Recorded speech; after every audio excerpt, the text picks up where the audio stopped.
Hey guys, horticulturist Gary Bachman, head grower at Heritage Cottage Seeds and Heritage Cottage Urban Nano Farm. Just wanted to do a quick little video here.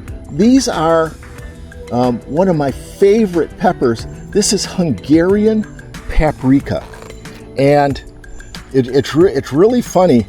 A lot of people think that paprika pepper is just ground up red pepper, ground up red bell pepper.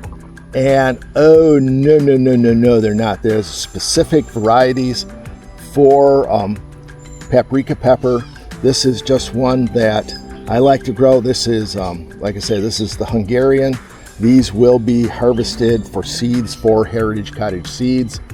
And after I take the seeds, I'm going to take the flesh, I'm going to dry it down, and I'm going to grind it up for homemade paprika.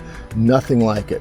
We grow a couple of other types of paprika here. We grow Luton Shower, which is a little bit of a blockier pepper. It makes a great paprika. And what's the other one? Oh gosh, I can't remember what it is. Anyways, I have seeds for it at Heritage Cottage Seeds. But Hungarian paprika, you can grow your own paprika, and you can just amaze your neighbors and tell them, hey, I grow my own paprika. So if that's a tip that you can use, go ahead, hit subscribe for me, do me a favor, because what I do here at the Urban Nano Farm at Heritage Cottage Seeds is real world gardening. Hey, let's grow better together, okay? We'll see you guys.